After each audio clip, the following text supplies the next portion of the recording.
we're going to use 4 nodes here in Fusion to make that effect that you just saw there, an exploding logo. My name's Jason Nadlovsky. Let's jump into it.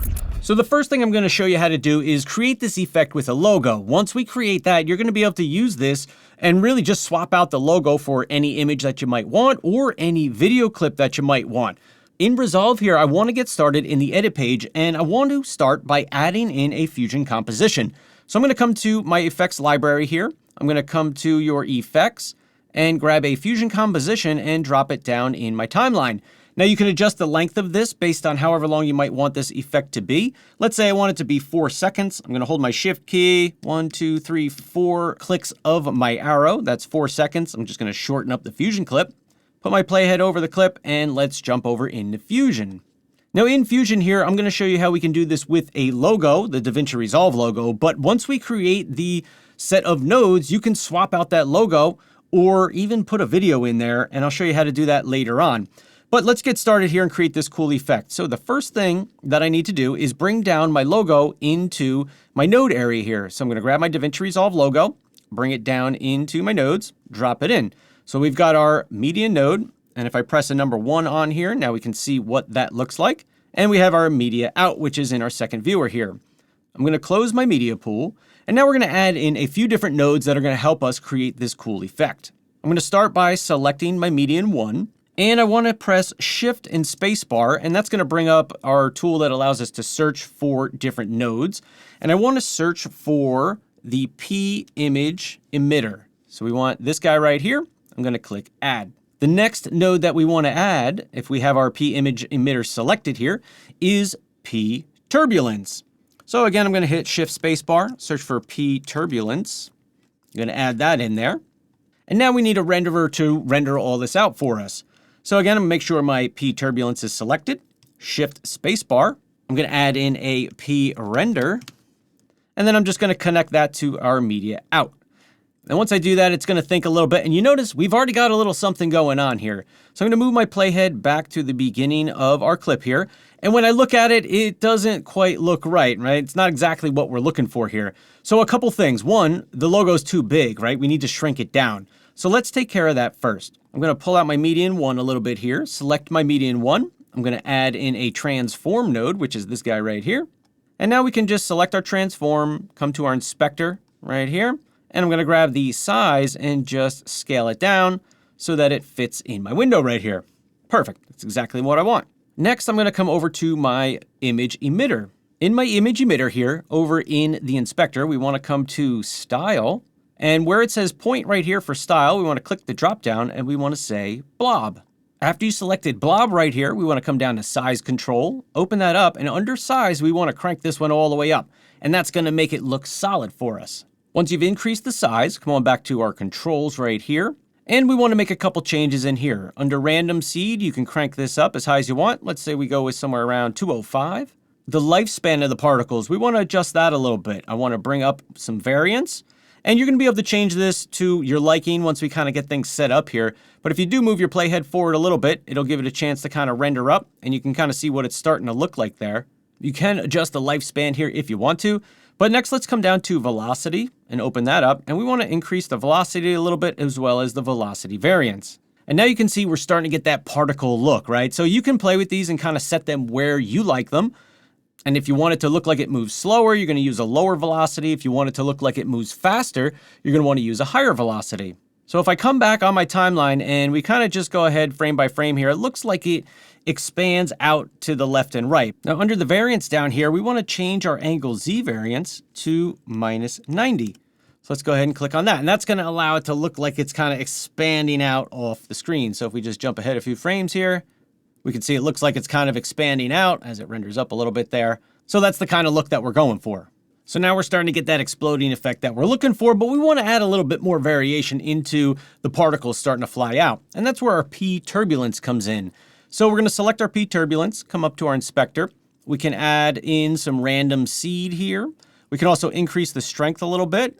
You can, again, all this is to taste. You can just pick some numbers. Maybe you want to go with like 0.4 to start here. We can just make all these 0.4. And then the density, if you want to increase that a little bit, you can also increase that. Now, it's going to be a little slow playing back here in your timeline, at least it is for me, because this is taking a lot of processor power for your computer. But if you click at different points along your timeline here, you can see what's starting to happen here with your particular logo and how it's starting to look. Now, if you got a stronger computer than me, you may even be able to play right through this. One thing that's going to help you is if you come on up to Playback, go to Render Cache, and make sure Smart is selected. It should start to render some of this stuff in the edit page in the background. So if we jump back into the edit page real quick, you'll see this red line up here when you have Smart selected, and that's going to say DaVinci Resolve is rendering or processing that in the background. And when that line turns blue, you should be able to play through it without any problems. So it looks like my line turned blue here. Let's go ahead and play through it and see what it looks like in our viewer here. Pretty good. I like it. So you can go through and adjust any of those settings that you want to get the desired look and the desired like explosion pattern and particle pattern and stuff.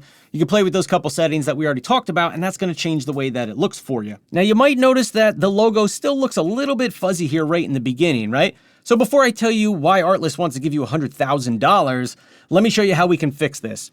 In the edit page here, we're going to kind of do a quick fix here. So this isn't as sharp as it should be, right? But what I'm going to do is slide over my Fusion clip, and I want to actually bring that logo into my timeline again.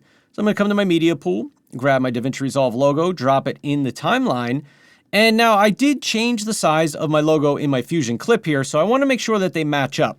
And in order to do that, first step is bring this guy, our logo clip, above our other clip. I'm going to select our logo clip. I'm going to drop the opacity a little bit. And now I'm going to scale it down to make sure it's the same size as the logo in our Fusion clip. So that looks pretty good. I'm going to bring it back to the beginning of my timeline, bring my Fusion clip over, make sure I put the opacity back up here on my logo. So now if I just play through my clip, it's going to play the logo, and then it'll just go into our little explosion pattern here for the logo. And this is what it looks like. So now that you got the basics of how to get this cool effect set up, I'm going to show you how you can swap out the logo really easy, as well as swap in a video clip so that you could do something that looks kind of cool like this. But first, I want to talk to you about the Artlist 100K Fund for 2024. Artlist is excited to announce the return of the Artlist $100,000 Fund.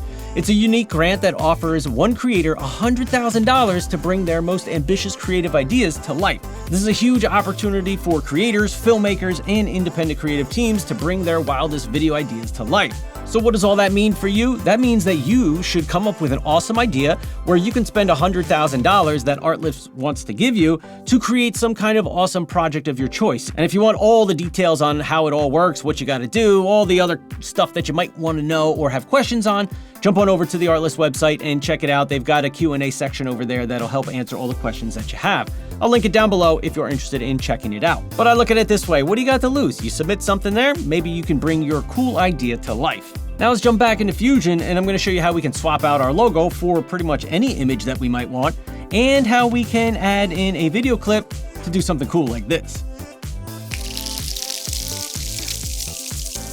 So in Resolve, we've already got our Fusion comp set up here, but let's say I want to swap out that logo. So I'm going to select my Fusion comp, jump back into Fusion, and all I have to do is just disconnect my median 1 here, and then just put something else in there. So I'm going to hold Shift, select my median 1, and it just disconnects for me. Now I'm going to go find a new image. A PNG would work great if you want some transparency. So I'm going to go find a new image here.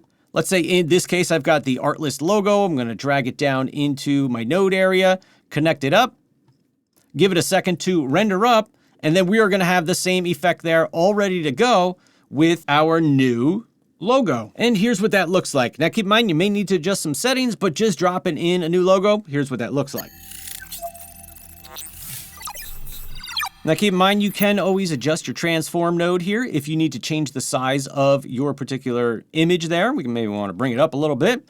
You can do that, no problem. And it may take a little bit for it to render out. It took a little while on my end here, but that's how you can swap out your image with any other image that you might want. In the Edit tab here, let's make me disappear into a bunch of particles. This is fun. So I have 2 clips in my timeline. One is of me in the shot, where I snap my fingers and then I'm gonna turn into particles. And then I've got another one where it is just the background, kind of like a clean plate there. And I filmed them both, so you know, I wanna be able to match them up, make sure your camera doesn't move, you know, that kind of stuff. So I'm gonna turn this back on. Let's go ahead and make a cut right where I snap like that. I'm gonna make a little cut right here. And on this section right here is where I want the particle thing to happen and have me kind of disappear. So I'm gonna select this clip, right click, say new Fusion clip. Next, I'm gonna jump over into Fusion. Now in Fusion here, we need to do a couple things first. First, we gotta isolate myself, right? And I'm using Studio, so I'm gonna make use of the magic mask here. If you didn't have the magic mask, you'd have to rotoscope it all out and all that kind of stuff. But since I have Studio, the easiest way to do it is to select my first node, Shift Spacebar. We're gonna say Magic Mask right here. Gonna add that in. Now I want to just paint over myself. So we're gonna draw some lines here over myself. And then we're gonna go ahead and select Better. And we're gonna track this forward and backward. So I'm gonna go ahead and hit that. Now we could add in the background so you see it all here in Fusion and have multiple clips, but in this case, I'm just going to do the explosion thing with myself here, but you can add in the other clips. I tried it that way too. It does work out just fine. Just a little more processing on your computer, but should be just fine. So if you've already created the bunch of nodes that we've shown before that we worked with our logo and any other graphic that you might have, you can just go over to that clip, copy them by selecting them all, Control C, and then Control V or Command V to paste them in here. And we've got all of our settings. They're the exact same nodes. So we can just go ahead and connect them up. I'm gonna move these 2 guys out a little bit. Gonna connect our magic mask into our transform. And in this case, for the transform, I'm just gonna reset this to 0. So I'm gonna come in and double click on my size here. And then I'm gonna have the P render go to our output. And it may take a few seconds for this to all load up here, but then we should see myself here kind of turning into a bunch of particles, right? So you can go into any of these items that we've already changed and make any changes that you might want to. So I'll just go ahead, change a couple things, and now I'm gonna jump back into the Edit tab. And I'm just gonna give Resolve a minute to pre-render up our Fusion clip here, so that way we can play back through it without any issues.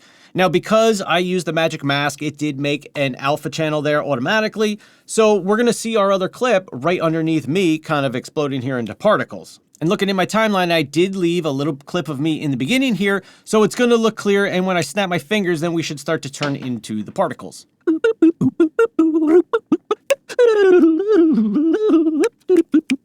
All right, we've got our blue line here. Let's go ahead and play through the beginning of our clip and see what it looks like. So there you go, what do you think about that? Pretty cool, right? Turn yourself into a bunch of particles with only 4 nodes in Fusion. Really easy stuff here. So if you guys like this video, go ahead and hit that thumbs up button for me. Make sure that you guys put together an idea and submit it online for that 100K giveaway from Artlist. Who wouldn't want to win $100,000, right? So put your ideas out there. Hey, maybe you'll win and you'll be able to make something really cool and get 100K to do it from Artlist. So with that said, guys, thanks so much for tuning in for a little bit of easy Fusion here, and I will see you in the next video. Peace.